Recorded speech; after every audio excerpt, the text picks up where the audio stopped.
This is an IPA for sure, but it's thick. It's got some weed in it, so it's definitely like a hazy.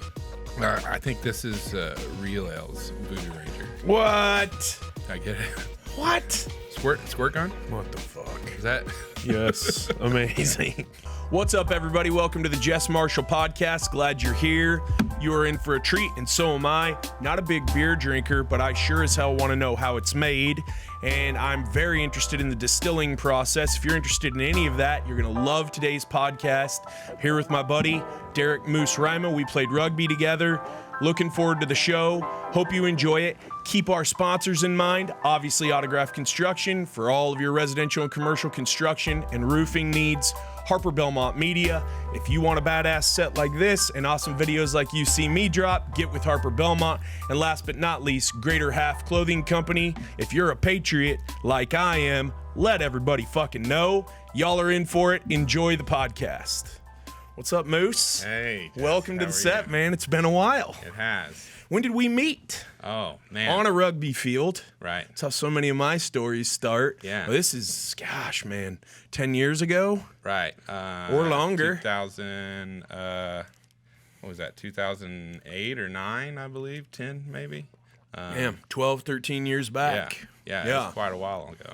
And your journey to enrolling at University in North Texas had you traveling through serving your country. Can you tell what was that about? What branch? Right. So out of high school, I jumped into the military. I joined the Army, and I got stationed. Well, I chose my duty station, and I chose to go to Germany and was stationed there for quite a while. It's actually where I kind of grew my appreciation for beer and good Makes quality sense. beer. Yeah. Prior to that, I wasn't a big fan of American lagers that much. I was a rum drinker, typically 151 or Sailor Jerry's is a really good rum I enjoy. So you're part pirate is what you're trying to tell us. Right. Yeah. Well, I don't know. I just never really liked the taste of alcohol that much. And, I would, cover it with Coke or... Sure. But maybe that was just because I didn't know what good alcohol tastes like. So through my my time in Germany and traveling around, I come to find styles that I really appreciated, and grew a hankering for drinking quite a bit of German beer. Yeah. And then when you got back over here, you just, first of all, thank you for your service. Yeah. Appreciate absolutely. that. Absolutely. And that's what got me into rugby. I actually got into rugby when I was stationed in Gießen. I remember that. And I played for the University of Gießen, and it was a club team. So the military base had a few people that were able to come out and play with the team, and so we traveled with them. I also played for the all-military team in Europe for a little bit before being deployed. But I really grew an appreciation for rugby and beer. They used to say our drinking team had a rugby problem. There you go. So the two correlate pretty well. Yeah, that's one of the better T-shirts floating around out there. Our drinking team has a rugby problem. The hankering for the German beer, I for sure feel you on that. Being overseas and running down especially if you're in the Bavarian area of Germany, South Germany, is crazy. My sister lived over there for years. So Andy, my brother and I, you know Andy real well. You guys played together. We'd go over there and play some tens rugby in the summer, and then just chill out in Garmisch-Partenkirchen and drink our weight and hike around, and it was awesome in the summertime. Yeah, it's a whole experience over there. You know what I mean? And I think that's the biggest thing I understood was that like a lot of what a good beer experience is who you're drinking it with. What is happening around you, the environment that you're in, the quality of the beer, and a lot of times it's the music and the food too, because like in Germany you can get some schnitzels and some Czech pilsners or Hefeweizen or Dunkel or something, and it just, I don't know, it's like music in a beer garden. I don't know. It's just nothing better, I think. Oh, it's definitely an experience, and when you've got scenery to enjoy, especially if you're in a natural setting. There were a couple of small towns, villages, really, that we'd hike to, and some way up there, high elevation, and you're definitely thirsty by the time you get up there, and they'll have a beer garden in every single one of those little, Often they had their own brewery in every single town, a little small one. If you were traveling in a car, you could pull over at the gas station. Same gas station, but the beer would change because, there You're were in a different little region, obviously, you would see the big brands, but just like over here, depending on where you're at, you would find different brands of beer that, I don't know, they were just great. I don't think I had too many bad beers. Even in Germany on the rugby pitch, it was surprising to me that they would come out with these plastic crates that had beer in them, Leisure, sitting in the back of their car. Yeah. And then after the match, they would drop one case over at the other team's bench and one at the home team's bench.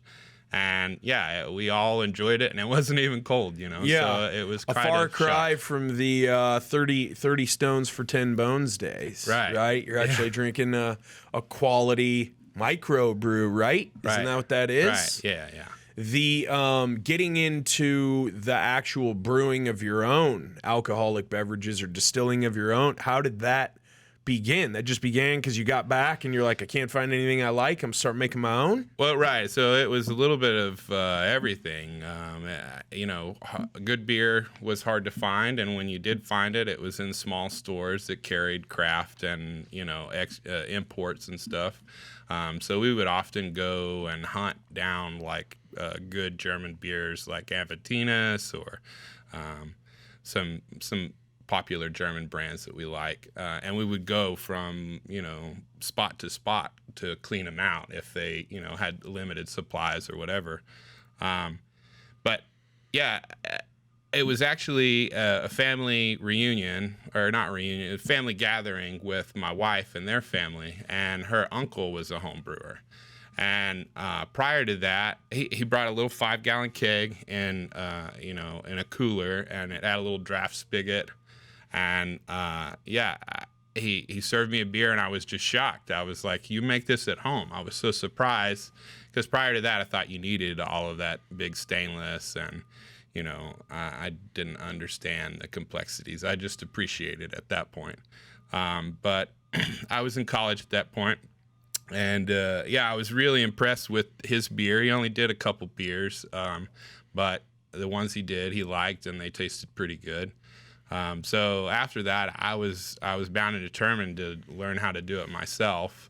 And so the next 2-3 months, I spent just YouTubing and reading and just doing as much homework as possible until student aid came, and then I dropped, I don't know, maybe $500-$600 on a kit, and it was off to the races after that.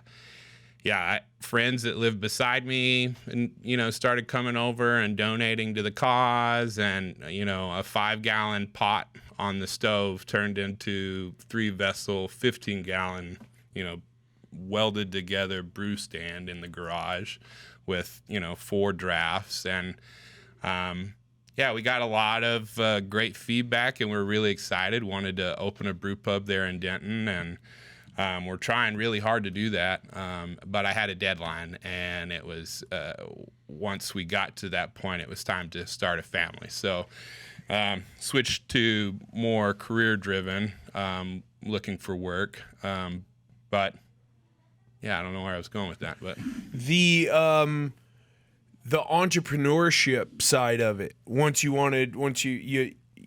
knew it's something you were interested in. You did a bunch of your own research. Did you weld together those brew pots and stuff yourself? Yeah, I was actually able to find a friend who had a welder and could weld. More bootstrapping. So I brewed a beer, invited him over, and I had chopped and grinded all the pieces, and I already had them laid out, ready to go. Yeah. So when he came over, he just tacked them, teak. Cool. And then, he was actually, He was a really good dude. He was one of the first dudes who showed me how to brew on all grain systems. So there are, stages of home brew. And in some cases, in the beginning, you'll use an extract. And it has a lot of grain sugar in it, and you don't need a lot of equipment to make a beer. But all grain offers you the ability to have more dials to kind of turn and mess with.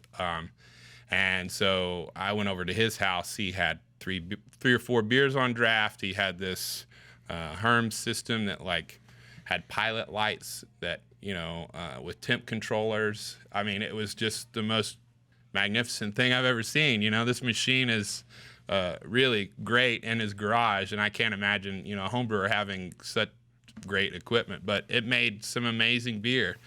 And so from that point on, I was like, wow, okay, so I got to do all grain.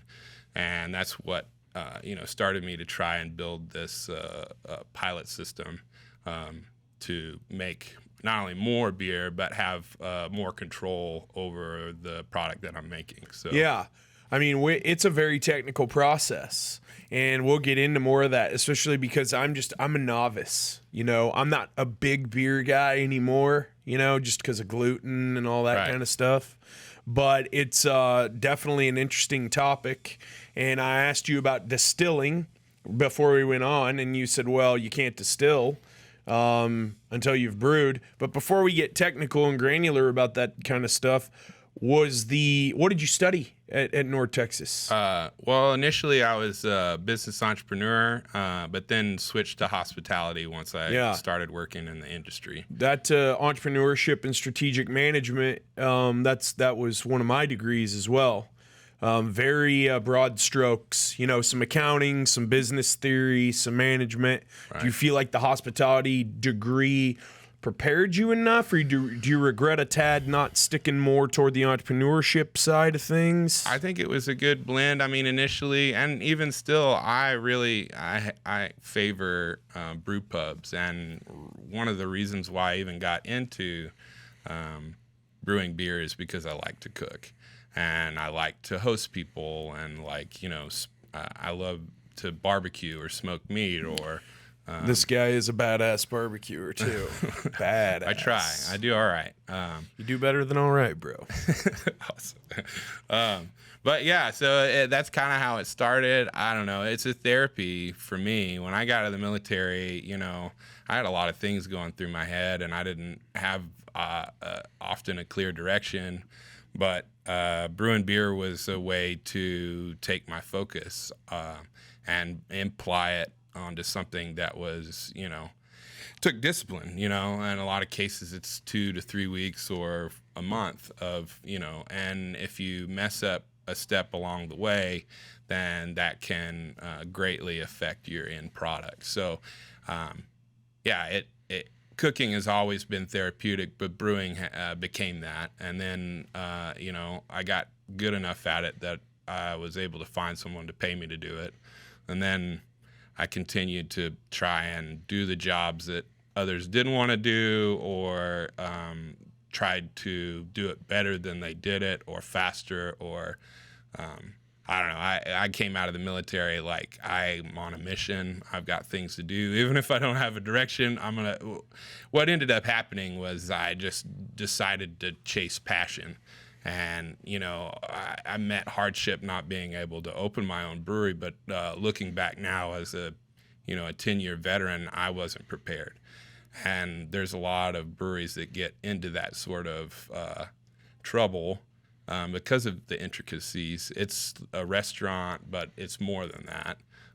The brewing process it can be very technical, and you have to rely on expertise in order to make a good shelf-stable product. So, that's kind of how I got in. I started volunteering, checking IDs at RAR. Back then, there was only RAR and Franconia. My buddy, military buddy, he heard I was from Germany, based there. So he took me out to Franconia as one of my first brewery tours here in the Metroplex, and we bought a little baby Crystal Weissen keg, and we floated in his pool and drank it, and it was amazing. So after that, seeing a brewery and working on home brewing, then I got more involved with homebrew clubs. Started with helping get their homebrewing club back together. They had one a while back, but it kind of fallen apart. And I ended up getting a job at the homebrew shop in Carrollton. So I met a lot more homebrewers and even milled grain for professional breweries. It was a really great job, and a lot of brewers do choose that path because you get to meet the people in the industry, you get to see the ingredients they're using, you get familiar with a lot of those things, and I feel like it's an asset that a lot of brewers may go to a short-term school, but I feel like if you're employed in a homebrew shop in a metroplex with a lot of brewers, then you can pick up on a lot just by having conversations with the brewers who walk in the door. No doubt. And you're networking the entire time. Right. You're meeting interesting people. You're talking about something that you're passionate about. It sounds like when you got back, you were on a mission. You weren't, hey, I don't know. The timing's not, quite perfect. I think I probably wait on another stimmy check and just chill, kick my feet. No, you're like, fuck it. Let's give this a shot. It didn't work. If you hadn't taken the shot that you didn't make, you'd have had to take another one that you probably wouldn't have made. So it's getting those failures out of the way. Like a lot of people, when they first start out in business, are like, oh, man, we just keep, running up against dead. Yeah, man, that's called the universe asking you how bad you fucking want it. Right. Like, this is not... If it was easy, everyone would do it. And it wouldn't be special when it works. Right. It wouldn't mean as much. That's right. If it was given to you. When these smaller brew pubs were becoming more and more popular, there were all kinds of them that were trying to make it. And that's the thing about business when you're running your own thing. Sometimes it's that the passion for it is the only thing carrying you. Yeah. There's no wins in the recent history. There's lots of losses and failures and trying, but you just keep trying and keep trying.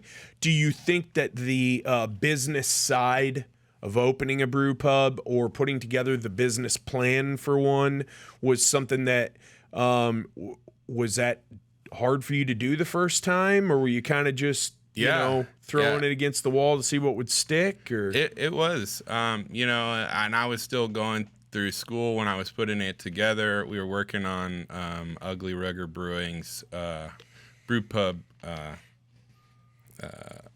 business plan during college. So a lot of the times I would work with professors to help me iron out some of these, or I would submit them as group projects or whatever, just pieces of it. So that was helpful. And I think, even what drove me to work even harder was because I really did want a brew pub. And, doing the proposal before even being employed in a brewery put me in a mindset of I want to work like I own it. And so when I went to go work for these people, most of the time it was, low wage or volunteer, but, or part-time. But the people who were working hard soon found themselves a full-time job, and then, soon went on to doing more important parts of the brewery work. A brewery, it has a lot of moving pieces, and the more people who know how to operate each piece of machinery or do certain pieces of the process makes it easier for everyone to accomplish the work. So the opportunity to learn when I first got in was pretty open. Breweries needed help, and they wanted people that were interested. And so we didn't make a lot of money, but we're always beer rich, and we worked with good friends, and we did what we loved to do, which was make beer. So there was a lot of upsides. It's labor intensive work, maybe not out in the sun like roofing, but often is not air conditioning. and you're usually standing over a boil kettle, or you're cleaning a tank at 170 degrees with hot water and chemicals, and so there's a lot of hazards, and I don't know, a lot of times you get the wrong perception of what a brewer is, and you see those diagrams, memes of what a brewer thinks he looks like and what he actually looks like, and it's really dynamic, because a lot of people think that it's all about sitting in the tap room and talking to people, but that's just a single piece of it. A lot of the work is just cleaning and scrubbing like a janitor, and it gets deeper than that, because we're dealing with microorganisms, and we need to use tools to count cells, yeast cell counts and stuff like that, if you really want to get into precision or culturing your own yeast. But it's, I don't know. It's like no other job, I think. And what I really liked about it when I came out of the military was it was a lot like a brotherhood. So if I worked at Four Corners in Dallas and went down to Galveston, which this actually truly happened, and saw Galveston Islands Brewery, and I brought some of my beers and came for the tour, and stopped the owner after the tour and said, "Hey, I'm in town, I brought some of my beers, really appreciated the tour," or if you wanted to look at the plant, then usually they'll walk you through, but he was just a really generous guy. And actually I was there with my daughter and my wife, and he invited us over for blue crab boil. Very cool. And that's the sort of connections that happen all over in this industry, that brewers are so welcoming, and there's not a business that's like that often.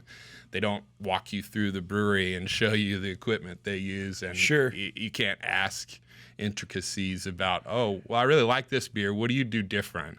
And it's all kind of open source almost. And because brewing is so difficult, you can nearly give the recipe to someone, and unless they brew it on your system with what you have, it's going to taste a little different, because water profiles come into it, the amount of yeast you pitch, the sugar density of what you're trying to ferment, hop extract. So yeah, it can get really intricate, and home brewers can get really close, which makes it a lot of fun.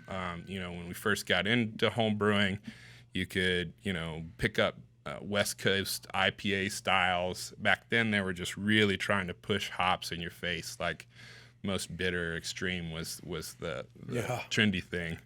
And they would have, the recipe laid out with what its contents are and what hops it was used and the additions, and a lot of homebrew magazines have those. That's kind of centerfold for brewers, is the new trendy beer and a breakdown recipe of it. But execution is where the money's made. You know what I mean? So the brotherhood amongst brewers, very similar, like you said, to the military and rugby. So there must be this thing you keep gravitating toward. You move to a new town, and you go find your new rugby club, and you got all your buddies right there. Right. And if you need somebody whoop somebody's ass, you got 30 guys come help you. Yeah. You go to another city, meet different brewers. They invite you over for a clam bake or a crab boil or whatever, and show you that hospitality. A bonfire. Yeah. That's very cool. Do you agree with that Malcolm Gladwell Outliers passage? You familiar with that book? You ever read that? I haven't.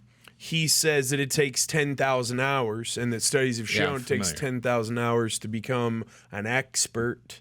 Do you see people who, hey, they they have a working knowledge of brewing and they want to open a brew pub? Maybe they have the money, but then you get talking to it. It takes you about 5 minutes to be like, this guy's maybe brewed 2 or 3 batches on his own in his life. I'm not going to take anything he says serious. That kind of, am I on the right track there? Yeah, I think overconfidence can be troubling in this industry. Like I said, you give it's troubling in many industries. Yeah, you give it. Well, yeah, you give a new guy the keys to your plane. You can't expect them to fly it, perfect. And a lot of people have experience in home brewing or in smaller scale, but each piece of equipment kind of has its own nuances and the best way to use it, and like shortcomings of certain equipment that you have to be careful how you use it.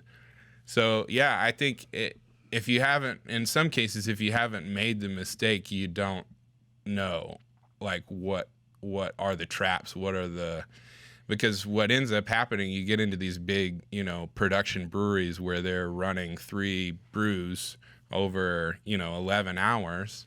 Teams have to communicate, and there are a lot of moving pieces that are all happening on a timer, basically, because brew process starts, and you can't stop it once it's started. So, and ideally, to be most efficient, everything needs to be done before you go to use, like, move the beer into a tank, or before you dry hop it. It has to be at a certain time. So scheduling and planning out plays a big role. I think that's kind of one of my strong suits. One of the things that I help breweries do that I kind of took from the military world is like battle boards. So in the talks, they have battle boards. They'll show where a truck is or a platoon and their last check-in. And so if you walk in, you can look at the board and you can see where a whole battalion is and if they're on joint operation missions or whatever. So it's just a tracking tool. So everybody has an idea of what's going on. And it's really helpful planning the next steps. So once I got into brewery and started understanding a lot of the processes, then I built a moose board, which had tank status of each one and the process, and it laid out. And then at the bottom, you could plan out your week so that, you knew when a tank would be available, or you knew this and what, how many brews you can do. And it's a tool that I like because I'm very visual. And I like to be able to have all the information in one place before I make out my week's plan. A lot of this stuff takes preparation. So if you are going to brew a batch with this yeast that you're going to take from another batch, that tank has to be crashed in order for the yeast to be able to be extracted from the tank. And then you may have to refeed it if it's been a few days before it's been used in order to make sure that it's viable once you do the next batch. And so there's a lot of steps that are 2 days out or 3 days out. And if you don't give yourself enough time, it'll put you back on your schedule. Yeah, it's a lot like putting together a flow chart on a big construction project where you got all these different trades and timelines, and if you have it all up there, you can see how everything's progressing, and if you're going to meet the deadline, if there is one. That's really important in commercial contracting, especially. It's such a social industry, the brewing industry is, that community. Everyone's, got into it because they like drinking beer and having a good time, right? As you are meeting these different people who are maybe further along than you in the brewing journey, they know more than you. Are you identifying at that point, like, oh, that guy or gal really knows what they're talking about? I'm gonna track them down and almost pursue them as a mentor to a degree, where you're asking them questions. And obviously, like you've said already, they're very free with the info. It's not like everybody's hoarding their secrets. They're helping you out. Was the mentor thing, was that a thing for you? Did you track one down, or? I had a few mentors kind of along the way. When I got into Four Corners, there were just a bunch of, there was probably 3 or 4 of us, but we had all come from homebrew shops. So a lot of it was kind of based in our experience from brewing at home. And then the head brewer that was there, he did pass on quite a bit to the volunteers and stuff before he had left. But the head brewer changed, and it was a younger, experienced brewer. But we ended up getting, 2 or 3 other guys with some experience to help balance it out. And yeah, I don't know that I've had a lot physically, like at the job site. I have, you know, through forums and stuff, there's a lot of conversation that happens in brewers forums and reading their books. That's where a lot of the real data-driven information is, or in, you know, water books or malt books or yeast, and a lot of them are a lot like textbook-esque. They're like, you have to read 2 or 3 times to just fully soak it in. And then not only that, but you also have to apply it. So water science, or, you know, that sort of thing. I think for the most part, since I was one of the new adopters of craft beer brewing in the Metroplex, I did a lot of mentoring myself. That was my next question. Through my experience. Yeah. And brought up a few people through the beer industry. And yeah. Yeah. Those are people you just kind of came in contact with, or did you get sought out by some of them who might have seen what you were saying on social media? And right. Well, you're a real approachable guy too. Yeah. Which, you know, your interest in hospitality, you can see that. You just like, you know, you like hanging out with people, having a good time, facilitating the good time. Yes. Were these people who you mentored folks that you just knew along the way, or were there people who were like, dude, you know what you're talking about? I want to learn from you? Well, yeah, there are some that, you know, we met at beer festivals, or we have guild meetings occasionally from, you know, so other breweries will all gather together once a month for a craft brewers guild meeting, and usually cover some topics, and it's usually a good social opportunity. So you get to know some of the younger, you know, greenhorn cellarmen, or and you just get to know each other. One of the things that I helped create when I got into the industry was a forum for brewers only. So it's North Texas brew staff only. And for the most part, it was only intended to be a helpful tool for people who work in production.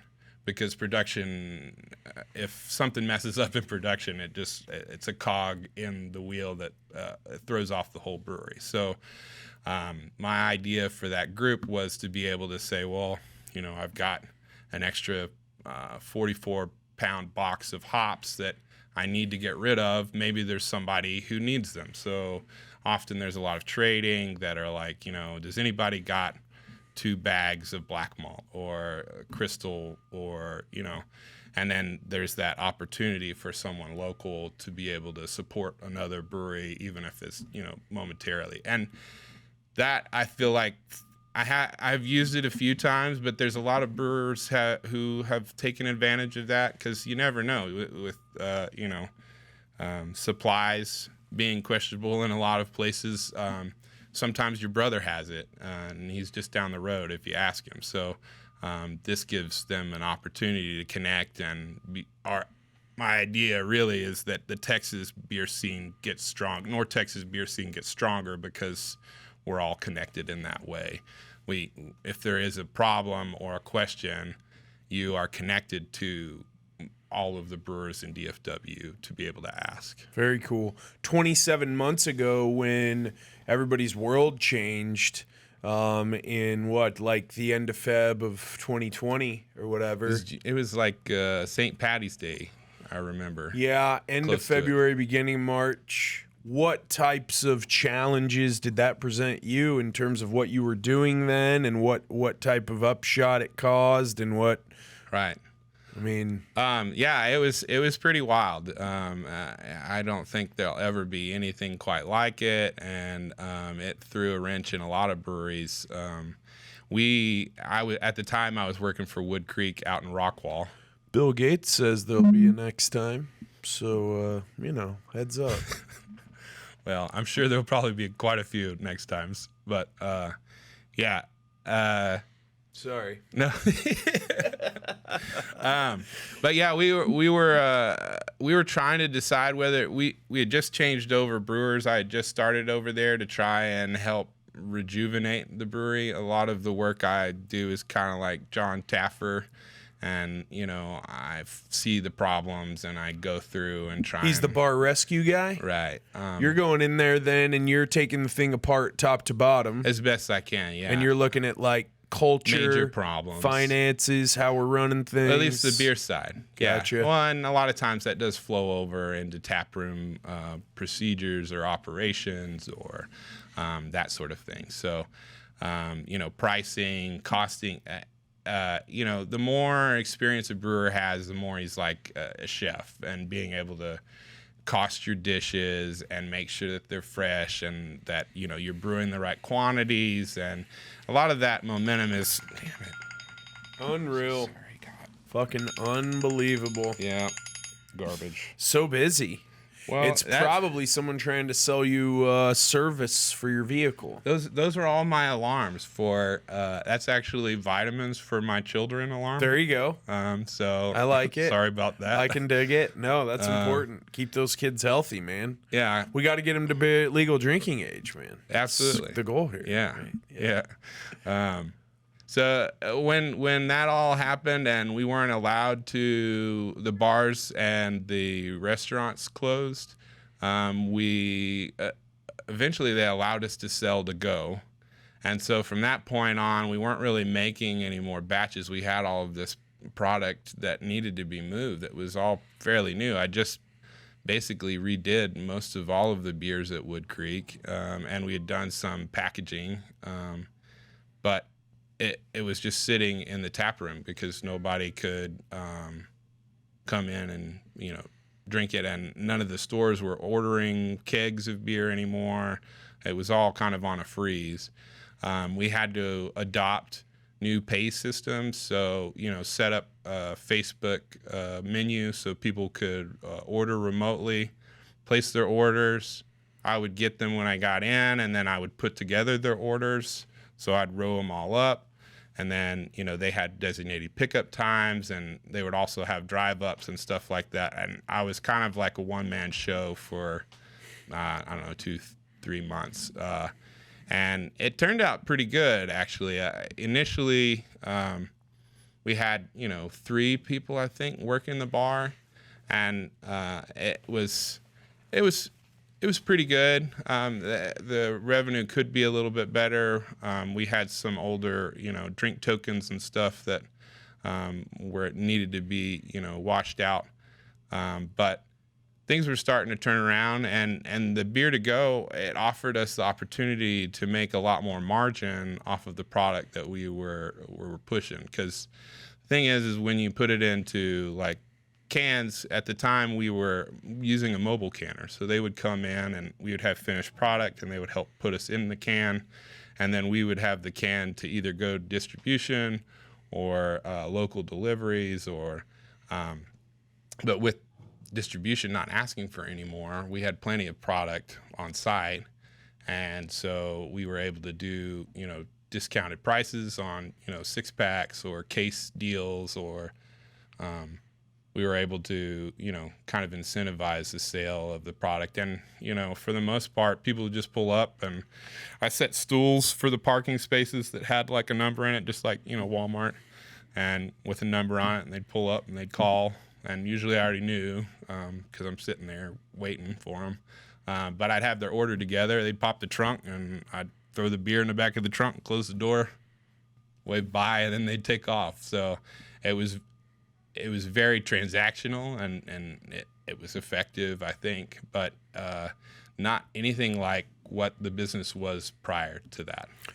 Yeah, I mean, when you're an entrepreneur, you got to have that ability to roll with the punches. Yeah. Roll with the punches means you're taking hits, but you're rolling with them so they don't knock you out. But it doesn't mean it doesn't hurt, and it doesn't mean that it's fun, and it doesn't mean that it's everything that you dreamed that running your own deal would. When you would go into businesses to do like the bar rescue type thing for the beer side, how important did you observe culture to be in those restaurants, brew pubs, and your experience with military culture, the rugby culture, team projects in college culture on those teams, and in these businesses? How important did you observe culture to be? What's your opinion on culture? And is it the type of thing that if you encounter someone with all the talent in the world and the best resume of all time, but you know that they're going to be a rock star and that's going to ruin your culture, are you taking that chance, or are you out because culture is your number one deal breaker or maker? Well, I think for me, culture, from a military background, I want to lead by example, and I want a team that plays well together and contributes. And so, I'm not sure I'm about the prima donnas too much. I don't think I am. I try to be humble. I think that's what it's all about. If you want to succeed, you got to stay humble and continue to try to improve in some way. This industry is, there's new styles evolving all the time. There's new things happening. There are trends that need to be followed, and it's really difficult, since there is so many pieces of equipment in a brewery, to be an expert in everything. So being able to have a good boiler guy that you can call, who can walk you through your boiler and make sure you got, getting the water tested in it, and have your blowdown procedures. Those are, and each boiler is different. And they look different, and a low pressure boiler, a high pressure boiler, you don't get into brewing thinking I'm going to learn a lot about boilers, but in doing that, if you got a good guy who you call if you have an issue, then you take that moment to talk with him about that equipment. So when Wild Goose came out and installed their canning line in Four Corners, those 2 days were the most valuable, because the tech was there, and he could walk you through a lot of stuff, and just listening to the advice of experts, and putting together your own experience, but relying on experts is important too. No doubt about it. So for dumb beer guy, how many different classifications of beer are there? So you've got ale, lager, pilsner. Right.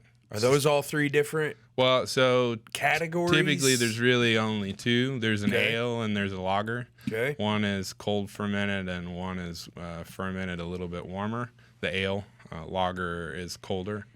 There are also sour cultures, bacteria. Lactobacillus is one that's used in yogurt, but it's also used in beer to give a kettle sour. Pediococcus is another bacteria that's used in brewing, and all of these, they give tart. They're just another culture, but for the most part, there's an ale and there's a lager. One is cold fermented, one is hotter, and then sour or wild fermentation. What temperatures are the cold and then the hot or warm? So ales are 68 to 72. And then lagers are around 48 to 52, or you can go even a little bit higher than that. I'm a big Rogan fan, so I listen to a lot of his podcasts. That doesn't make me unique by any stretch. No. He had a gentleman on a couple months ago who I believe wrote a very extensive book called The History of Alcohol. You heard of that? There's actually, I think it's a Netflix show called I think they turned it in maybe to a documentary. I could be wrong. But his take was, as he oversimplified, Joe's a much smarter guy than me, but he always positions himself as dumb guy in the conversation. And I had you in here because I'm curious. And I thought, man, I could do a whole bunch of research, but then I won't learn anything. And I have these to learn something from. So it was, the premise was, back in the day, you didn't have all this pure water all the time on demand. You could survive on tap water. I don't drink it. I'm a water snob. 7-Eleven, only the finest of waters for me, for this temple. But it was, hey, they had to ferment this water. They had to turn this water into some sort of alcohol. So they had something to drink. So from the ages of 0 to however old these folks would last back in the day, they were kind of they were low key lit like all the time. Right. Is this true or not that India Pale Ale was developed because when the royalists are going to India from little island of England, little tiny, don't get it twisted, England, you're little. They'd go over there, they'd send provisions. By the time they would send the beer over, it would have spoiled. So what, they put more hops in there than they needed to so that it would still be drinkable by the time it got to the men on the front lines in India? Is that how IPA was developed? I think that's kind of a rumor. Old wives' tale kind like of thing? a rumor. Yeah. I think actually IPA sort of started with the, pale ales like Sierra Nevada. And initially, there really wasn't hoppy beers, and people started to grow an appreciation for them. Now, that's not to say that they didn't brew beers to be a bit stronger to make the sale. The higher the alcohol, the harder it is for an infection to occur. So I can't really talk to the basis of whether or not they did any of that. But likely... the story is that, the hops and the high alcohol help preserve the beer and make its way to India. And that's how the IPA style came about. But I think it actually, from what I understand, is more Sierra Nevada was kind of like the pioneer of kind of like a pale ale, adding more hops. And then gradually it's just slowly developed. Like I said, nearly 10 years ago or 8 years ago, West Coast was all about just loading most bitter, but most complex hop flavor you could get. They were striving to do these triple IPAs or double IPAs with just copious amounts of hops in them. And part of the process is when you add these hops during the boil, they break down. So there's oils inside of these hops. And if you add them at the beginning of the boil, it extracts all of that resin from the hop cone, and it breaks it down in the boil and adds bitterness. So and the longer that they're exposed to that temperature, the more that they break down. So if you wanted to, for example, if you wanted to make a bitter beer, you would add a lot of hops at the very beginning of your boil.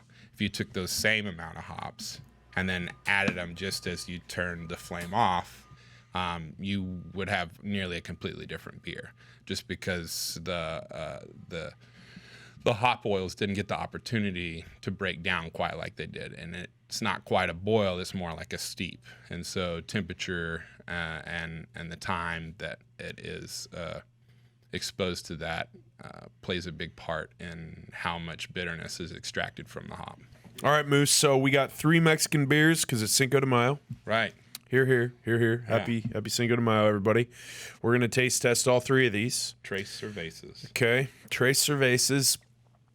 I'm going to tell you what I taste. You're going to tell me what you taste. Right. So we got one from Cowtown. Should we try that one first? We got one from Funky Picnic, also in Fort Worth. And then we have False Idol. And they're in North Richland Hills. So, okay. Wow, Tarrant County, very well represented. Cool. Brew pub. Cowtown is a barbecue brew pub in Fort Worth. They do good German style. They like to do lagers and some other things, but they do lagers pretty good. Funky Picnic is also a brew pub in Fort Worth. They've got really great food. They were rated one of the top restaurants, I believe, in Fort Worth to visit. And then the last one is False Idol, and that's a brewery not too far from us in North Richland Hills. We live in Bedford. And yeah, they do excellent beer. So I thought they would make good examples for today's most definitely Cinco de Mayo. So we'll fire this guy off first. Right. Very Cinco de Mayo-y. Yeah. Refreshing. Yeah. We're looking for carbonation, low hops, It's slightly not very bitter. slightly hay, Yeah. and the yeast profile should be pretty clean. Okay. Usually, to me, a good Mexican lager almost begs for a little bit of lime. Yeah. You know what I mean? But Sure. a lot of that's just the flavor of the yeast is like, it accentuates it. A Gotcha. little bit. All right, so the second one, this tall can here. Make sure you guys are like rating it, seeing how it tastes. Definitely going to rate them. This one is, does this one have more hops? It tastes a little hoppier than the first one. Or am I high? No, I think I was actually going to say I think the opposite. Really? But it's really hard to tell. You can kind of feel it on the back of your tongue a Yeah, little they're bit. similar. That could This be one that is this more- one has a little more carbonation. Is this one more robust, though, this middle guy?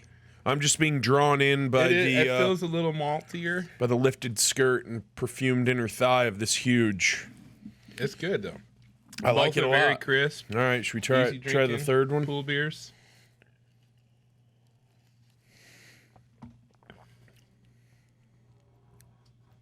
Not as carbonated. Yeah, a little Smooth. softer. Yeah, smooth for sure. So I need an enchilada, man. yeah, so basically, this beer, the Mexican lager, falls into an international pale lager category. Okay. And when they rate these beers, they rate them on a few different things. Its overall impression gets 10 points. Its aroma has 12. The appearance is 3. The flavor is 20, and the mouthfeel is 5. And so each time, What's your favorite out of those three? If you picked one, you have to pick one. I kind of like Cowtowns. Yeah, I like that little bit of more hop bite. This first one we had. Yeah, I kind of do too. I'm gonna try they're this all third really one great.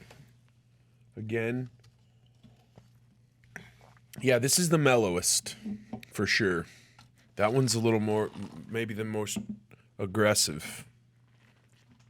And yeah, they are all pretty good. If all three of these were in a contest, which one of these three would win usually, or which one does win? Well, I mean, if I was judging these, they would all be very close.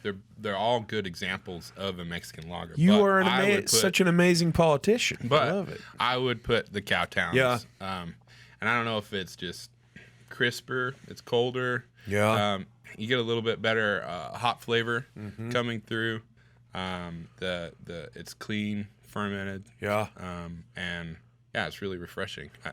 What's cool is that all three are local, and that's kind of the Right. reason we started this podcast. Get people on, much like yourself, who fearlessly chasing down their goals and dreams, and fighting through all of the setbacks and adversity and all that type of stuff that we've all come to just become so familiar with over the last Right. few years. But I know you were fighting through adversity and setbacks before that as well. So I mean, it's a labor of love sometimes. Absolutely. Yeah. Yeah. I don't know. Each beer, when you brew, you watch it for 2 to 3 weeks Sure. until it's matured, and like each batch nearly becomes a baby. Like Now, a child. It can get a little monotonous if you say, because a lot of times you have to have one beer that you make a lot of that Sure. that has the best margins and you sell a lot Yeah. of, and so you make a lot of it. And sometimes that can get a little bit monotonous, but I think for the most part, a lot of breweries are, at least lately, they've pushed away from a lot of the cores. The big breweries still do cores, Yeah. but a lot of these smaller breweries are doing these like one-offs where they release two beers every 2 weeks or something. Interesting. And it's more artisanal. So I should have toasted you at the beginning. Cheers, yeah, man. yeah. Thanks for coming on. absolutely. Yeah. That's very refreshing. I like that one. I But like yeah, that one. I am a big advocate for local business just in general because Me too. Consumerism has put us here in a lot of ways, and the more that we are supporting the brands that we actually like and, you know, appreciate and want to be around, those are the ones that are going to make it. And that's been the case, especially since, you know, COVID was around. If there were businesses that you appreciated, you had to support in some way or some fashion. Sure. All right, we're going to do some taste testing. So you better have your fucking brew hat on. You're going to surprise me, huh? We're going to see how badass you are. And I believe in you. Oh, my gosh. As you know, I used to be your coach, man. All right. I believe in you. Big hits today. So we've got some IPAs, and we got some other stuff. And Swite's going to pour them, and you're going to be blindfolded. I'm going to try too, but like I said, I believe in you too. Nah, don't. I've coached you so much already. Don't believe in me at all. That's advice for everyone out there. Don't believe in me. All right. What are we doing, Swite? Let's make this thing happen. Blindfolds on? Okay. Folds of blind on. Blindfolds on. This is going to be a disaster, Holmes. Oh, man. Okay. This is like that, it's like that Sandra Bullock movie, man. Don't, Where will my glass be? I guess. Gonna put it in our hands, Swite? Yeah. Okay. Man, I know, but a lot's changed for me over the years, Moose. A lot has changed. I just did a whole segment, a whole video called 5 Things That a Blue-Collar Hard-Ass Just Won't Do. Moose, you'll enjoy it.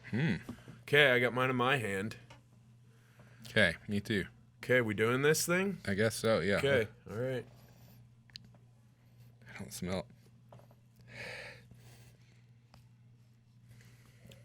Real, like, mellow, bland, boring, simple, chill. This is Blue Moon. Is this Michelob Ultra? No. No, Blue Moon? I think, yeah. Is he right, Swite? Michelob Ultra. No way. Yeah, Michelob Ultra. What the fuck? I thought I smelled something. You're trying to tell me I'm right. See, this shows how much of Michelob fucking Ultra I've drank over Yeah, the years. It's, what did I say? This is pretty terrible. It tastes like water, but Yeah, it does taste like crisp water. I smell some esters, like it's, not. I'm sensing Not a notes, lager yeast, though. I'm sensing notes of like mint, and I'm picking up like, Shit. I don't know, was the hops farm, was it built over like a strawberry field maybe? You know, something like that. All right, so there's one. Yeah, it just tastes thin. Do what? All right, number 2. Cheers, big ears. We got another one? That was a disservice to Blue Moon calling it. I don't know if I've ever been videoed while I've been blindfolded before. Have you, Moose? I just don't, Oh. Well, you gave me the one that you could tell. can definitely, That one's... it's got some skunk to it.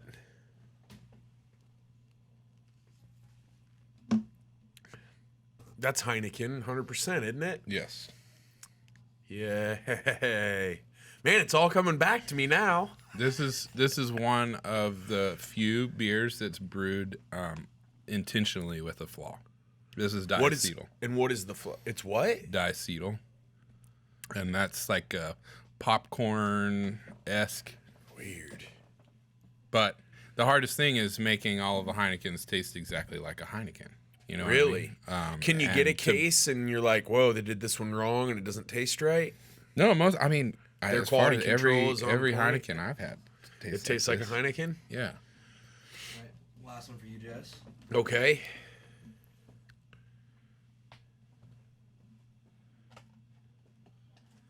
Paul, whenever I go to Derrick, cut to Jess's camera.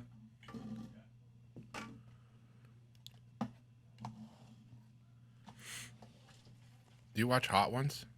No. Exactly. What's I that? love Hot Ones. What's- But with hot wings.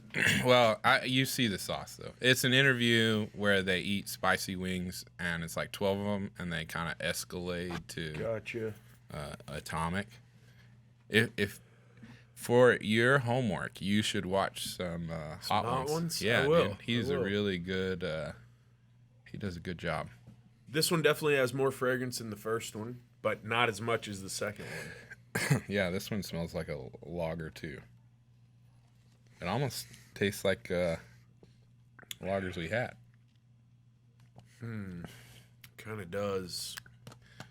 Is this Modelo? I think you're right. Really? It's Modelo. What? Yes, you got it. What's going on See? around here? You did it. What's going on around here? I don't think I was 3 for 3, though. I think you're full of shit on that first one. You said you've been avoiding carbs, so you definitely yes. have. I can Yes. tell this is the beer you've been drinking. You got me, dog. You got me. And now for a show of feats of strength, I will pour, and Derrick will do his best to identify. I gotta trust you a lot to do this, huh? Again, poorly placed if your trust is in me. It's kind of full. Reach that big old rugby mitt out, and I'll put it right in. Okay. Ah.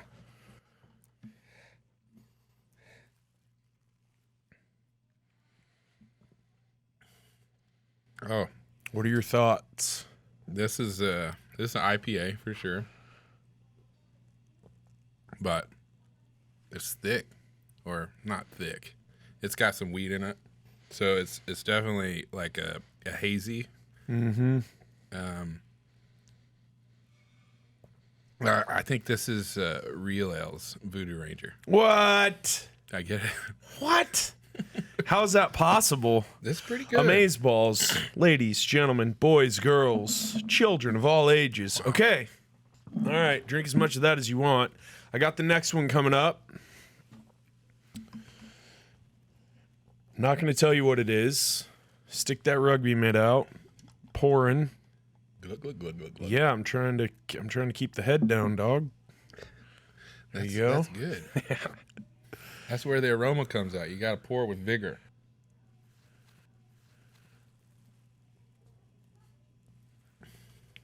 Ooh, this one's like more orange. You're on the right track. It's IPA for sure. This is soft though too. I'm not. It smells good. I think this is from Real Ale too. It has a squirt gun. What the fuck? Is that Yes, amazing. Hey, you got your 10,000 hours. this one's good though for sure. Okay, Malcolm Gladwell would definitely call you an expert. Okay, moving on to the next one. Moving on to the next one. Jess, go ahead and ask Mike some interview questions. When you are is the most fun part of being a brewer, tasting your own like new inventions. You wonder what it's going to be like. You've been working on it. You said it's a lot like having a child, but like you're experimenting, you're waiting. You said sometimes 2 weeks, sometimes a couple months, and then you get to taste the fruit of your labor and see like if what you thought might work actually worked. Yeah, absolutely. In a lot of cases, development of a beer starts on a pilot system or in a home brew level. I keep a lot of recipes, and they slowly develop as I brew them each time. I, try and make notes of, I really like this batch, but I wish it had more chocolate, or I wish it was more lemon, or whatever it might be. I got you. All So right, I each got your next iteration, one. until it's a final recipe, each iteration is kind of until you get close to it. And then once you get onto a bigger scale, then you're just, I hope that it tastes as good as I brewed it before. That's the difference, is because you can do some really great stuff on small batch, and you can use the software to help you get close. But, once you brew it on the big system, then you also have to fine tune the recipe on the big system too. Gotcha. Because it doesn't work always the same on a small scale as it does on a big. But that doesn't mean that you can't find creative ways to make it work. Gotcha. All right, I got your next test. Put that big old meat hook out there. There you go.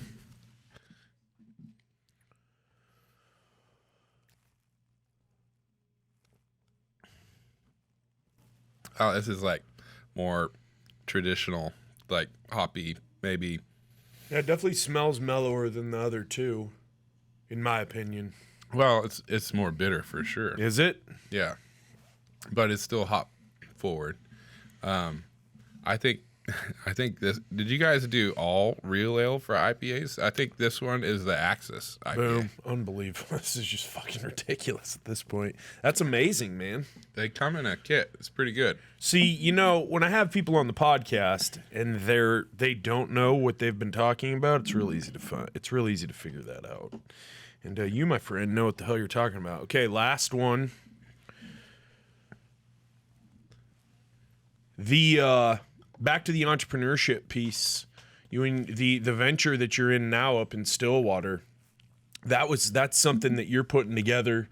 You were kind of recruited, right, to start that, and talk about what it means to be a contract brewer. Well, I guess when I first started getting into this industry, there was a lot of places that needed expertise, and it was some employers were allowed to pay you so much, but only for a couple days. So I would spread myself kind of thin in a lot of cases before kids. At one point, I was working at a distillery, a brewery, and another small brewery in Denton. So I was working at Witherspoon Distillery, Audacity, and Four Corners, right, for a short period of time. And I forgot where we were going with that question. Well, we were just talking about getting recruited to be a contract brewer in this new venture you got going. That's the role you're filling up there in Stillwater, right? Right. So, I've worked with quite a few different breweries here in the Metroplex. Noble Ray Brewing was an amazing Dallas brand. Chris and Kendra are good friends of mine, old owners of Noble Ray. Unfortunately, they got into some trouble, and my boss bought their old brewery's equipment and has been looking for a place to stand it back up. There were at one point there were talks of a small brew setup in Dallas during COVID. There was actually quite a few projects that were close to happening during these last 2 years, but never quite happened. Yeah.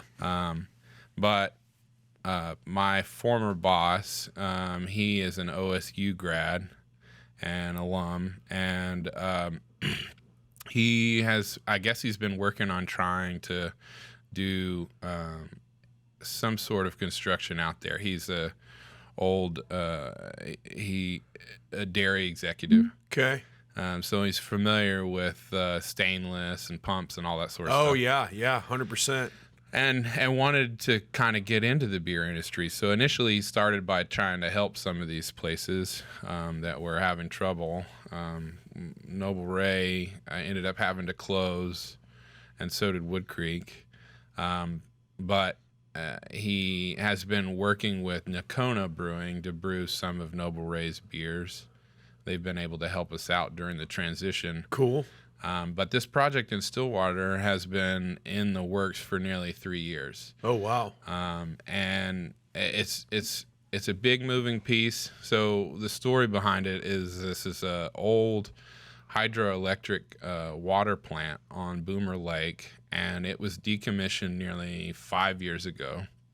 And in the city's, clauses or rules about government buildings, is after so many years, they have to give them back to the citizens. Sure. And either rejuvenate it or demolish it. Right. And so there's this massive hydroelectric plant, nearly 4 stories tall, with large concrete structures and huge metal pipes. And oh, wow, that's where they're putting the actual. It is. Wow. Yeah. So it's going to be like an architectural marvel piece as well. Of art. Yes. How cool is that, man? So the city would have had to pay nearly $1 million just to level it. And so I from what I understand, my boss and partner has been working with the city on ways to reuse the building. That's so cool. And so Keep some history, right. save them some money. But the thing is now the city's involved, and then since it's right on the water, then it's like core property, so the government's involved in some of this. And one of the cool things that I think is a great idea that my boss is doing is he's building, townhomes right next to it. How cool. So apartment living complexes, captive audience right beside the brewery. That's awesome. And College town. Right. And what his dream is, I guess, is, OSU alums can fly into the Stillwater Airport and either be at their townhome or at the game within 10 minutes. That's so cool. And so he's going to make this place really cool with entertainment stage and That's awesome. Restaurant on the roof. And it's a big college football town. Oh, yeah. I really loved Denton back when we went to school there, and that's where I wanted to raise my family. But it was hard for me to find any beer work, so that's what pushed me into Dallas-Fort Worth. Yeah. But as we've lived in this area, it's grown so quickly. Denton's not quite what it used to be either. And Stillwater kind of reminds me of it a little bit. It's like Denton 10 years ago, but with quite a bit more money. Yep. The school is well known for its agriculture, obviously, but it's football and it's golf. I don't know. It's really interesting. I grew up in Crum. My graduating class was like 50 people. Hell yeah. And that's the kind of, I don't know. Yeah, small living town in Bedford, Texas. I have 2 young girls, and I want them to be able to ride their bikes by themselves out in front of the house. Stillwater's a perfect place for that, man. And that's what I'm trying to create out there. That's cool. I'm looking to try and start a homestead with my family and do both dreams. Start a homestead with my family with, chickens and a couple pigs and a big garden. Hopefully we can grow some stuff that might, go into a beer or go into my family's belly. There you go. So, that's over the last year or so. I've been doing a lot of research into homesteading, and there's a few Homestead creators. Alaska Discovery Channel. It's a good show. You should check it out. That dude who wears the cowboy hat and he's got a white. All right, last one. Yeah. Into your ham hock. You open your ham hock. I'll set it. Okay. All right. What you got? Let's see what you got.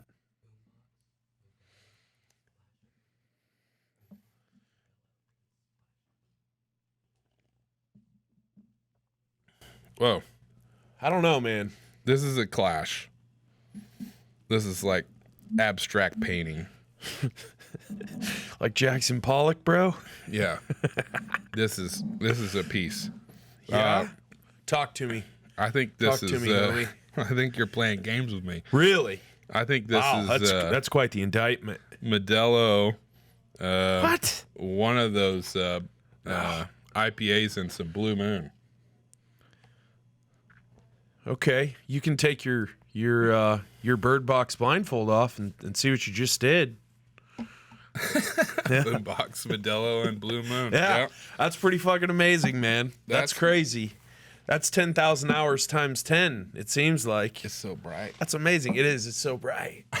It's like Will Ferrell's line on. Dude, seriously. Is that old school? I smell Mexican yeast, I smell Belgian yeast, and I smell ale. Boom. It's like all three. Yeah, it's Is it old school where Will Ferrell goes? Beard's so cold when it hits your lips. tastes so good once it touches your lips. Yeah, it's so good when it touches your lips. We're all streaking down to the gymnasium, right? Yeah, man, through the quad, bro. Through the quad. Like, let's get it right here. There's a way to streak. Like, let's make sure we do it right. What's up next, Swite? We drank some beer, man, and you're your shit. And if people want to reach out to you, how can they reach you via email? Email. Well, you can reach me. Give your old unt.edu email. I'm not sure I'm ready to give out my personal email. If you've got you got an abstract one, you just use that. No, the best way to reach me is definitely through Twitter or through Instagram. At Moose Brews. At Moose Brews. And if you want to follow the progress of me making beer and starting a farm and all of that fun alcohol making posts, then that's what my page is all about. I'm a dad, a brewer, and an enthusiast. I like to post beers that I enjoy and I brew. And well, you only live once, and life is short, and it's always good to reconnect with old friends, man. Thanks for coming on. I appreciate you. Thank you. That was fun. Yo, I told you this would be a fun one, and look at it. It was. I'm gonna need to get an Uber home. Probably gonna have to Uber Moose Rima home. If you want to hit him up, you saw all of his contact info on the socials. At Moose Brews on Twitter and on Instagram. Hit me up anytime at Jess from the Northwest. I'm always interested to know who you recommend needs to be on the JMP, so absolutely hit me with a comment below on this video on YouTube. DM me at Jess from the Northwest. If you want to work together, email me at live at autographconstruction.com, and we'll see you guys next time. Thank you.